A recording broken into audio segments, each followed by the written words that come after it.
il dit bon, on a télé. Non, tu vends dans la banque. Donc voilà. Donc, diabolisation, elle est qui trop. N'est pas la musique. Il évite que maison mère en a 12. Ah, 12. Nangana maison mère, nanya ebi ko triquer collègue. Nous avons na parole na ebi ne fonctionnera.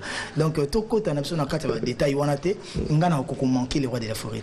Pour ceux qui n'a manqué ata maman abotanga, azongi sanga moto, a héritier. Ndé faire le bananze moné motala si mazonga moto.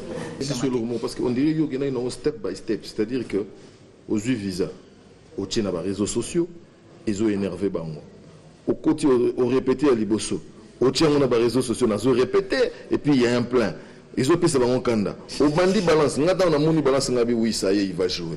Mais pourquoi avoir balancé toutes ces images comme ça choquait quelque part? 15 et il y a un aéroport, on a plus de 500 personnes à l'aéroport. Ndenge musique est à Rakala, ils ont sauté. Tous ceux qui visa Schengen, Toki na bango, tout répété 2 fois sur Paris. Au Salama, on a évité ce hier combien des années passé. Au Bétin Olympia, tu as la balance dans l'Olympia. Na la balance dans l'Olympia. Et il y a Motouya, au moni souvenir dans les années. Quand je pense à Paris, on a comment les bandes. Ah, et ça l'a bien. Et ça, et Kokara déjà pour nous. Et au Lekasiko Nyoswana, Nangana Beta concert à guichet fermé. On a vendu tous les billets. Donc, ce coup, Kotara na site, il y a Fnac. Non, Olympia, on a des billets place, ils ont sauté. Il paraît qu'il y a 15 €. Olympia, ils ont ba place sur cocanité. Ils ont la place ici, ils ont la place debout, na ba place assise, ba place assise ils ont ba place orchestre, ba place dans ba combo et ba place msoane arati na ba 100 et quelques euros. Ba place ils ont 45 €, où ils ont debout les bosso, ils ont 600 places. Et Yangona, David Monceau, à Kitsara, on a 15 €. Donc, la place, on a 47 €, 63 €, 75 €, 100 €. Tu es fier de tout ce que donc voilà. Namone ke bande ko balinginga. Même à 15 €, mais ko somba ba billet nyonso aussi ça ba billet tout. Ezo laksa que Congolais a lingara ndeko na ye. Malgré ennemi congolais à congolais. Donc voilà. Pays à conflit, pays. On a autre organisation au Bawa. Tout le monde a entendu de ce que vous avez. Pour Congo, ça nation si faut ça bongo. Na vanda inatal na pour Congolais à la congolais. Il faut ça la bongo. Na lembi. Comme on a mutazo kosilo makambu, a commission PA solo. Tala ba belge. Banda bazala ba belge style. Ba anglais, banda bazala ba anglais. Ba américain, banda bazala ba américain. Biso tozari ba congolais, ba zaïrois. Mais quels sont, eu égard à tout ce qui s'est passé au Béti par-ci par-là, quelles sont les chansons qui sont réclamées au Yomoro? Liboso, tant à la TV, Bandiro Bandoro Balboso, album héritier, on est simbité, faux album, KBM, t'es simbi. Ezaki Sengopo, Nangaobi Nandeni, la famille n'a biso dans la barichité. Et la famille sous ton dos, la bangota, tam sous la famille, Mutuka, Morom Tabonga. Mais Moutana Bonga, na Bonga, Bandégoné, toi, Tinda Bomba Poto, Ameba Bomba Voyage, Banine, voilà. Donc, tant que tu as un Moutumoro et un bon, déjà, la famille, so BM, Aïbaï, Kobongi, ça va. C'est normal, il faut Benda Bandégoné. Bandégoné. Si quoi, après, on a au monde que, TBM, na DDD. Côté Bino Bozalara. Yozala, côté Mona, Denis Cassès, par rapport à l'honorabilité. Merci. Et après, on a à Betifo. A Betifo, Zaki Nzembo, on a risqué de faire 6 tonnes, à Roya PR, sœur Nanga, et na mona relo mona. Na invité à Bombay pour accompagner un concert moko. Et ton bayaka, na bara yotikala. Parce que à l'Axara, ouais, naïna. Et à l'Axara, pena yebi. Na mona yo, un moto na to sa mam na biso. Baninga na mamsu bara réclamera trop. Bana ina bara trop na rigueur bon baninga makambo za la conservatoire baninga mamna bon oh biso yebi okima ma po azape na ba idée na derrière la tête si a okima nga me ngonga azo servir nga eza bénéfique pour nanga et na yebi que comme nga pe na kima le roi de la forêt na tamoko to na moneki koki yepe kokoka est-ce que nga faut na za na motema comprendre que yé pas na ba posa bon au moins ton azo ke liboso ai na posa tamso za kana talent bien roba bien. Mais les autres, comme on a ça dans l'anda quoi bien, carabin. L'objet vous en a pour ça que y pas en charge de famille, à Bota, voilà. Donc il faut tout comprendre Rabaninga par rapport à l'étape au vidéo comme là. On a besoin de non, non, que la réalité à vie.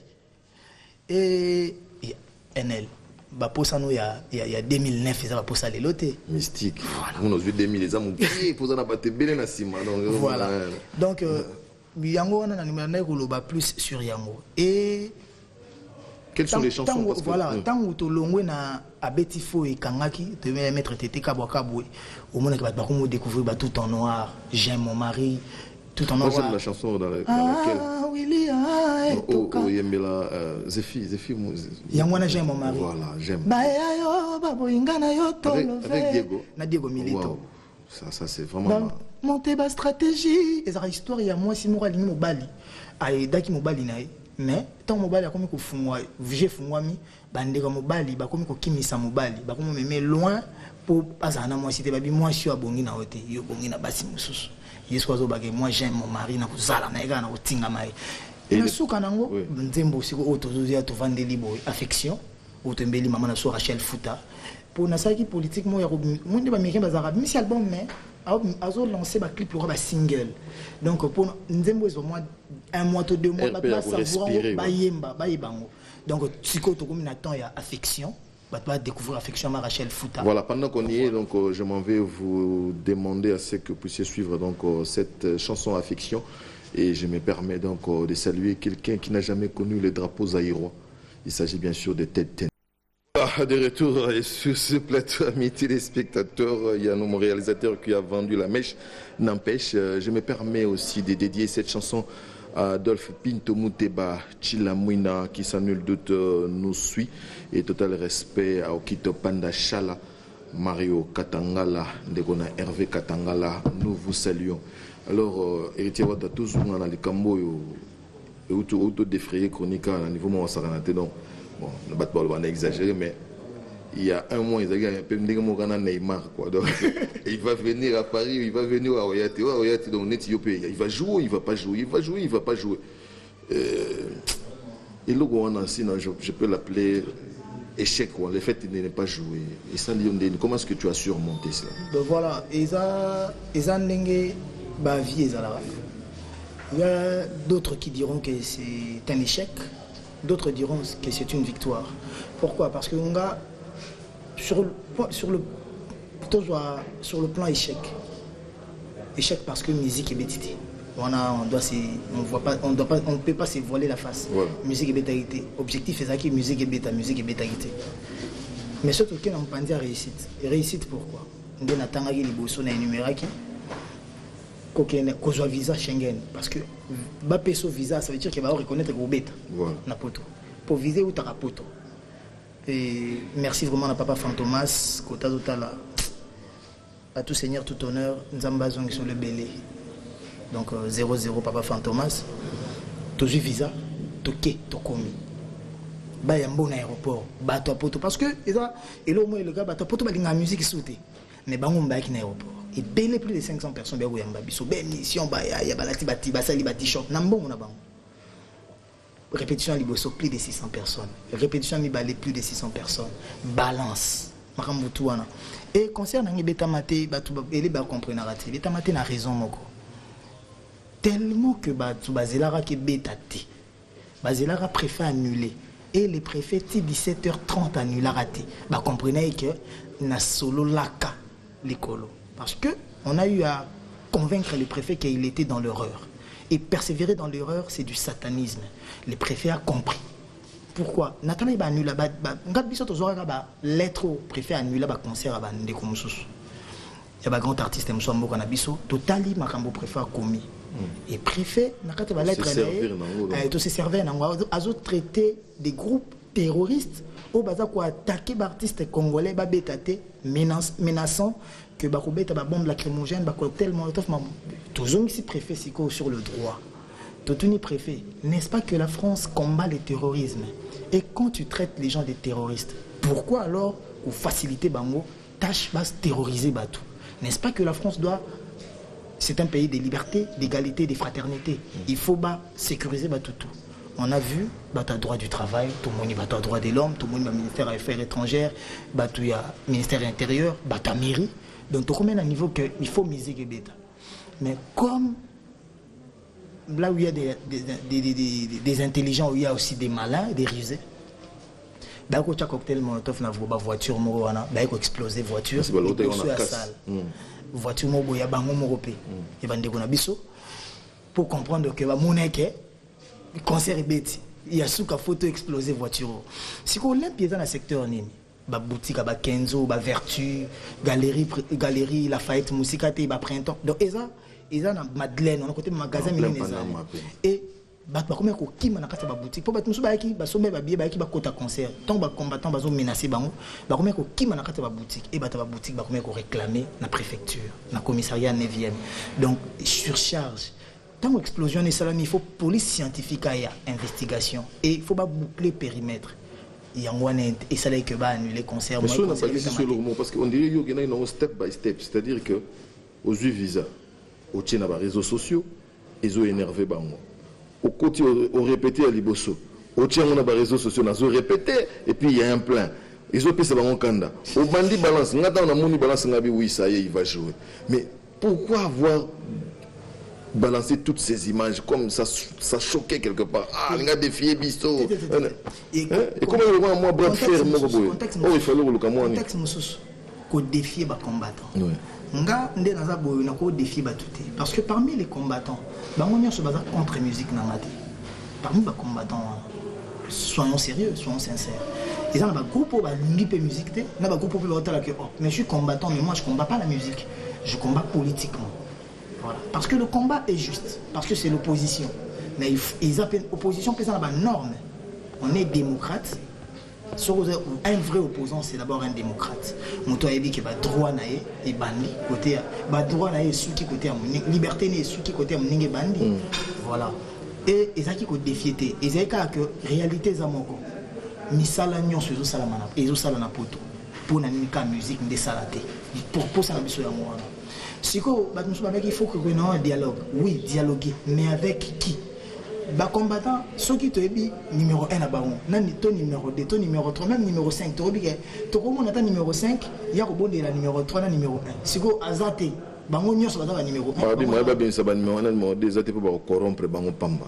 Ça c'était la version que j'avais écoutée. Voilà. Si go yango wana omona que ba combat bongo na yebité ceux qui sont dans le monde, même dans l'Afrique du Sud, ba combattant o ba betama koleka Mandela baza.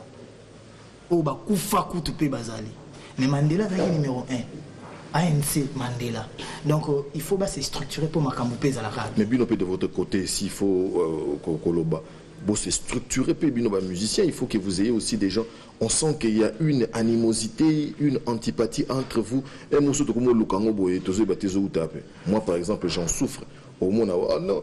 Le nœud du problème, il n'y en a pas. Rien. Avec Fali, c'est à peine que vous adressez la parole. Mais oui, il faut qu'on se le dise. Il y a un semblant, excusez-moi de le dire de la sorte, il y a un semblant d'organisation pour nous attaquer. Quand vous a dispersé, comment est-ce que vous avez évité déjà ceux qui n'ont signé na personne émission ou monaka peut-être pourtant il y a déjà deux personnes. LBG, autant il peut Fali Poupa. Ceux qui déjà n'ont pas signé moi dans la problème là-bas. Ce sont des grands artistes.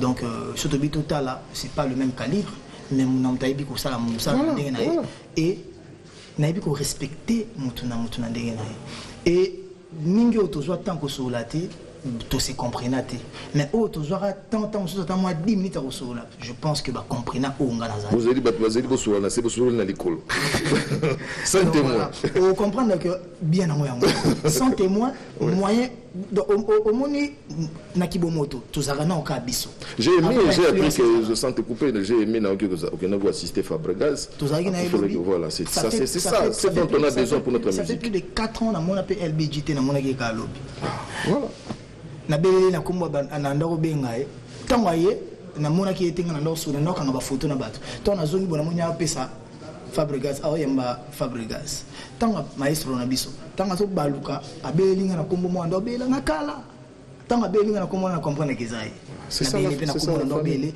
yango ndete makambo to koza la bien mais ceux qui LBJ lekinga akoleka nga kaka ta salinde nyos mais tout ça na biso ka bien ceux qui m'appellent entre nous Bill Gates na patron Coca-Cola bakozana bango mais mon amtata niveau bon na. Mais qu'est-ce qui s'est passé avec ton vieux pas traité de tous les noms que non abanga ba tuté vient na yo aye na boîte. Il paraît qu'au truc les matchs à chaque chanson. Mais oui, ce qui se raconte, et puis on voit une mauvaise image de toi. Quand j'ai dit non, j'ai pas le temps de faire ça. Déjà, le monde, ils ont un mensonge. Pour preuve, on a qui Olympia, on a Baba qui a un honorable Zoé Kabila, on a un Janet, Bakonzi Ambo Kanabiso, on a un télé. Non, tu vends dans banque. Donc, diabolisation et l'équipe. N'ayons pas la musique. Je vais éviter que maison mère en a 12. Ah, 12. N'a maison mère, n'a pas de triquer collègue. Nous avons un palon, n'a fonctionnera. Donc, tout côté, on a besoin de 4 détails. On a été, on a manqué les rois de la forêt. Pour ceux qui n'ont manqué, attends maman à Botanga, à Ozong Sangamoto, à héritier. Des faire le banane, mon numéro, Talasima Zongamoto. Tu comprends? Talasima Zongamoto. Voilà. Et na quoi que ça la montée. Et ça que il faut tout baby pour ceux qui n'ont art, il faut baby sa image na yo. Et sur image baby, au ça la musala musundeni. Donc voilà, le roi de la forêt moto bandana longwa. Toujours tilelo na loba kenga na longwa te pour banyokola nga to basala nga likamo. Na longwa pour na mona ke temps na nga na maison mezo simba souté. Et na kulaki na umelaki trop. Fona kena c'est pendant qu'on y est loba na batu, baloba ngam na longol sayo. Non, c'est faux. C'est faux. Mais aux apprendre ba soutenanga. Pour que Simba. Pourquoi pas? Voilà, pour soutenir peu bateau. Et belé. Voilà. Merci. Tes bâtis que là tu charges voilà. Ils a déjà le coup. Il y a un moment que diabolisation est qui trop. Il y a un moment où on a l'icolo en avion. Oui. Tu sauras la makambo pour la musique à Congo. Il faut beau solo. Pour la mamamboka Congo, musa sola on a vu na biso grand pote na bateau. Donc ils a pas place moko boye ba sola la makambo ya minene. Siko na comprendre pas le mususu kaka na kati avion wana. Ou tamsunga na ndo comprendre été. Parce que on peut pas tout savoir, on peut pas tout connaître. Connaissance c'est ça niveau par niveau. Le rozangi ba ko peswa. Donc on va bâtir ko la tsanga makambo wana. Voilà, je rappelle que il y a un avion na liko. Heureusement ba kutana yuna sans témoin et ça le rappelle bien parce que bateau ba gravitara qui m'excuse avec les termes. Les gens qui gravitent autour des musiciens, ça mène avec des choses.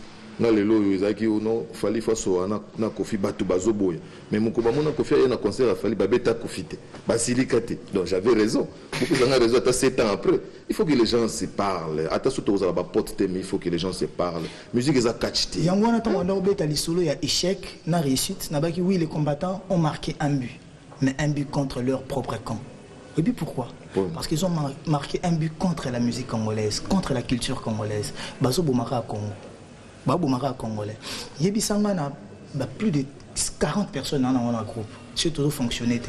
Tout vivre ndeni. N'est-ce pas que ma famille belé bazola lanzala. Ba combattant côté na batala kawana. Ma famille belé dépendant de la musique. Bazwanga. Bazur que ça fabrique.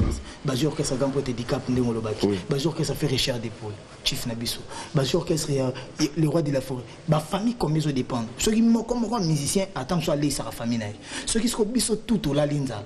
Donc, la famille n'a pas tout la linzala. Plus de 500 familles, plus de 1000 familles, plus de 2000 familles la linzala. N'est-ce pas que combat n'a pas besoin de la Congolais? Il paraît qu'ils ont même fêté tant où ils ont bêtité, fêté, qu'ils ont la musique à Congo. Voilà toutes les erreurs. Tant qu'on a la bêtité, ba fêter te ke ba ke côté mo ba musique te ba ke concert il y a ba orchestre est-ce que il y a ba musicien au ba vendre na poto siko wana ba vient na Jordan Kusa ba robeta na tapis rouge ba ke siko ko fêter kuna vous comprenez que est-ce que ba zo boya musique to ba zo boya bato peut-être poto beta musique na poto bisopé beaucoup ma na ki na vendre na poto na bo orchestre na ki na vendre na poto wana ba otika na beta maintenant c'est bien c'est ce que j'ai compris c'est par rapport au calibre bato ba ko silika mais va comprendre c'est-à-dire ceux qui peuvent jouer, ceux qui n'ont pas le calibre au bisotoyebi. Je ne cherche pas à nommer ces gens de calibre, mais c'est un peu ça. Moi, j'aurais peur de les dire, je suis chroniqueur. On a la musique, maman, on a sangi, ça a des poids, des mesures. Mais le but peut-être que ça va, Jordan Kusa, Bourman idéologie, président Boshi, il passe, tout on va bêta pena poto, non, on a pas ça va monter, et Nokolia, c'est Milalas, tout Kaluji, tout faut bêta. Et ça, Moussala, musique le roi de distraction. Musique est un divertissement pour un bateau bazotala. mais ça musala pour na bateau bazo salango. Tout à fait. Donc, ça c'est bien dit, c'est bien trouvé. Merci à toi, Héritier Watanabe. Et en plus, bakolo bakeo Congo ils ont un problème musique et kobeta na poto. Na rappelé le mot tant que ko échappé. Obi Olympia ba Olympia na bazinda verambo ba betongo na nini. Ba 97. Est-ce que en pleine rébellion. Rébellion Moussa Zoya mais amingizile bayaya amingizile na ba Olympia. Ko le babon to mo ba noter sur ba image en terre. Moussa Zoya rébellion n'est-ce pas qu'il y a rébellion peut ba kufa. Pour ça guerre, ba to ba kufa ba guerre nyoso ba kufa. Ezaka ya Congo tende ba kufa. Donc au monde que rébellion zalaki mais na 97 na Olympia beti. Et qu'ambitieux esprit makambo. Tena kokuta makambo tozokola. Ouais, tozokola, tozomona pe makambo, tozomona pe na ba erreur na biso. Il y a des erreurs, on a besoin de dialoguer avec eux. Mais comment les faire? Merci Héritier Watanabe. Nous allons souffler en musique tout en saluant JR et Yobi Mpoke, MPOKE, mon ami, je te salue. Bien des bonnes choses à ML Ngouli. Top des tops. ADP, je te salue aussi. Encore une fois. Voilà. Bien des bonnes choses à Maître Kazi, la bonhomie dans les sangs. Hein, son éminence. Voilà, son péché mignon. Voilà. Nous allons souffler en musique et puis nous allons saluer aussi l'entrée de notre dame qui est là, qui va bien sûr essayer de nous faire un petit rien.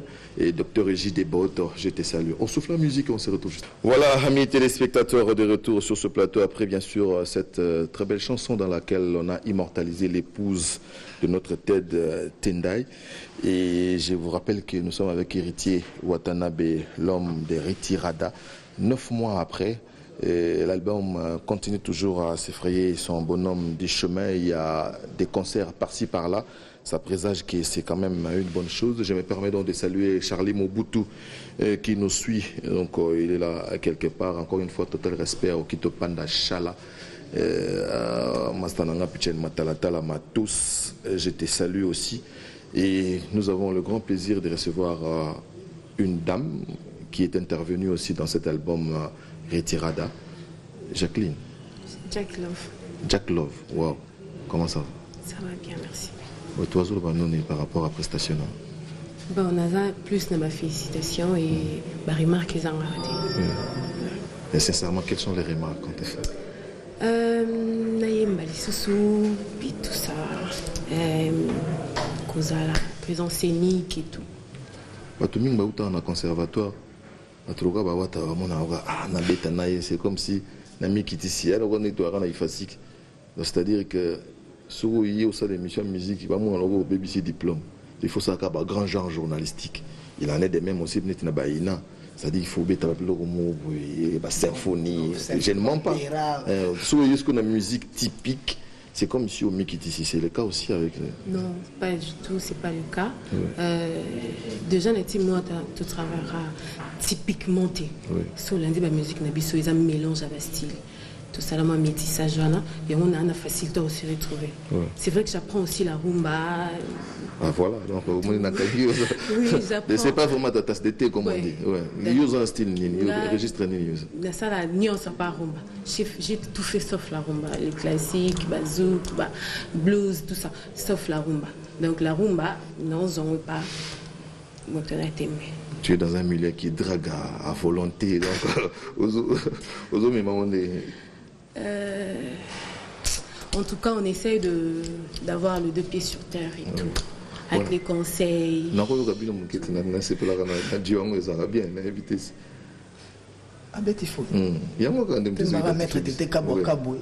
On les salue. Maître Kazi, les seuls vieux qui me restent. Maître Tété là aussi. Les fantômes. Ma confiance. Amour que pessangai, oh maman m'a pesaka, namana bandanaye, ce qui peut souffrance l'équipe, mon thème c'est d'accord facile, ou bien aller pas la facilité que sous la difficulté, tété nangaye, mon thème c'est beneteo, ils amont soumis au caca potaye. Ah ta présence là ce qui balingue ba bomaye, batike la kaito, allo batane fus kemo. Namuta mola pipa mubola ya bolingo mokola liwa nangaye otikilinga toteo sala uzonga ina kokachwa Jackie namuna yo amour amour amour amour amour maître Tété Kabwe amour Voilà, on a habité au couteau de la manche, un peu de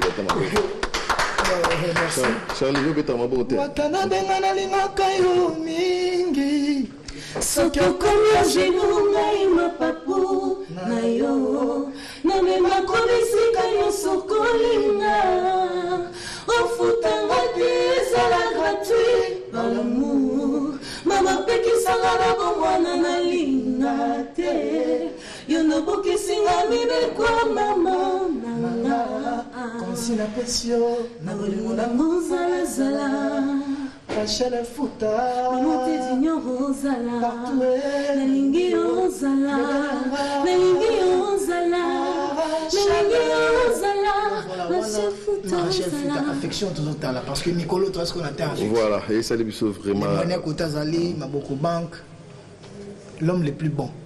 Hein, l'homme qui donne sans intérêt et sans attendre quelque chose. Il y a Simba Flamboise Aïrté, donc il y a beaucoup de drapeau. Et ça les bisous bien. Donc, je me permets de saluer Vincent Bolengue du côté de London, et puis bien de bonnes choses à Neverdown, Michel Pangasoudi. Mes condoléances à toi, Frangin, Pichen Matalatala. Je te salue. Nous allons terminer avec cette chanson générique qui est là. C'est un peu le petit couac dans cet album, hein, parce que par la critique, oh non, générique. Si, dans Bibalobi, ceux qui toujours remarquent, critiquent, trop avancé.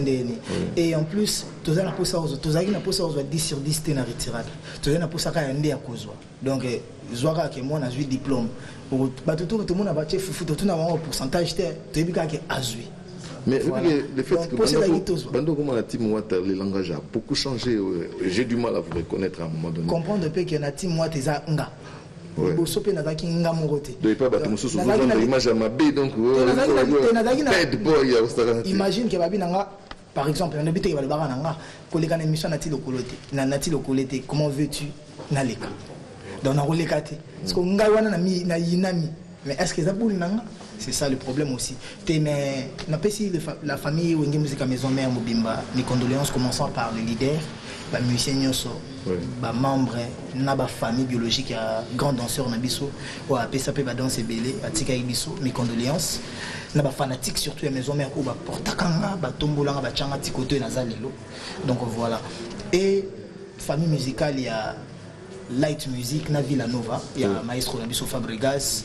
Na famille biologique, il y a grand prêtre Jonathan Likompa, Linda Likia, tout ça qui wana Tina Baupsek, Maramutu, Nzambazana, qui est donc Anna Bango reposé en paix. Donc il y a Koloba Yangwana, Biso, Ngana na commune on a poussé la musique, Kolika problème. Viens dans mon website, on a héritier, Koloba Soumingete. Au Falarosala, Soro Yebite, Koto Zali, Eza Koto Kansa Ozate, Ozali Kolo Koto Kansoza. Et bateau bando mono na je crois pas que bazo mono suna se mais moi ya bien moi le basuka vient na pesa nga moi ya bien azambo o ganga mingi te mais o aswa ka mingi mbo babanga tomba ba chien mais chien za pona ko ganga te pona ko swa ezala mbo mususu po swa il faut ganga nana mais mususu al swa kambala mo yo zala o aswa kambala mo donc sala donc ko sala wana concert nous un concert le 26 août dans le stade du 20 mai Tata Raphaël maintenant tous eu autorisation mais comme papa André Kimbuta yango wana ko papa nanga parlé donc gouverneur na biso fuma bola papa Godard Motemo na papa Clément ba fille baba on des décideurs à ville à Kinshasa to bi autorisation ils ont en cours de schéma donc ils ont mis ma biso temps sous concert comme en septembre parce que tous en autorisation mais pour te bêta concert mais septembre aussi c'est sous la pluie ici voilà to bunda to cascade ka nzamba kosonga to misana ba match ebeta kutumbule ezali donc so yelo ezaka kitoko mona ki bat ba olinga ngoka donc nzamba sunga to ngaki out mbule ezakate et avant on a pu toujours préparer voyage aux États-Unis nzamba sunga na beaucoup simba ba musicien bazo visa to kendi pour représenter ka drapeau ya Congo parce que biso tous en ba congolais to yebi ko respecter ba institution parce que l'institution des alcools biso après biso pe batu tozo tambola ko banga nzambe donc ya ko bezana bana moamba mobimba bana matete surtout lemba batu to pembeni na boya bana banga moya wana za concert na ngamoko na kanisa ki na sengi maman na so Sylvia place à bibu beta à édition de instrument tout beta on a donc na ko monopoliser parole té na pesi tete ndai maboko banko mbote partenaire nanga TJ Bolingo Alain Itela ba mbote Dario Mongondo, CC, Yves Kote, le président Daniel Massarou, Moutounao Bambote, Bele Changalou, mais futur honorable Nabso, Eric Fourili, Donald Trump, Namama Sandra et Soba, Baotalanga. Donc, mon général de la République, général Dodo Luyo Bambote, Nayemoko, le général Kassongo Silvano, Wana Papananga. Pourquoi pas les grands Yakuza, les générales. Yakuza, donc, il y a Simbi Pire, donc le général Elvis, le colonel, la commissaire générale, Claudia Wangata, donc Dr Kikani, et pour clore, Nasuki Saranae, et avant Nasuki Saranae, la PC Junior Mawete, les boss, Nango, Lambote, mais pour nous aussi, Lisa, Sid Boy, Manzaka Malion, les griffes du pouvoir, à tout seigneur, tout honneur, Yoyebi, Yaya Moto.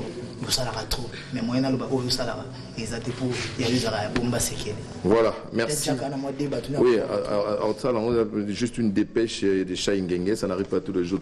Chaingenge, il a payé parmi les meilleurs chanteurs. Voilà.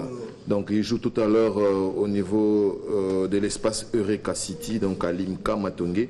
Il tient à signaler qu'il y a un concours des jeunes talents aussi qui a commencé depuis le 18 juillet.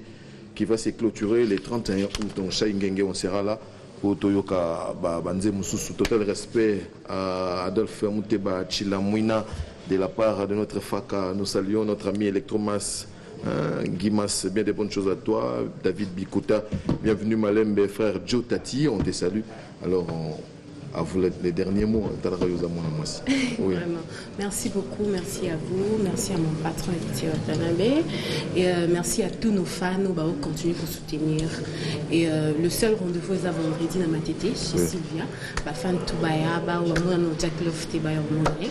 Et je dis bon dimanche au maître Tété Kabakab, le seul fantôme qui sourit. On a profité de Christian Mopemba Champagne, Eric Boke, Junior Saro, Mama Saro.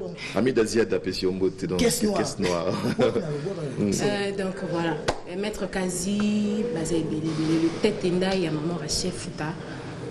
Voilà, merci. Il faut le faire avec la musique congolaise des Alaga Boyekumba Mana Masolo. Ricky Kabambi, page claire. Voilà, nous soutenir la musique Azoé de Bissoma. Kassi, page claire. Voilà, Ricky Kabambi Zalaka.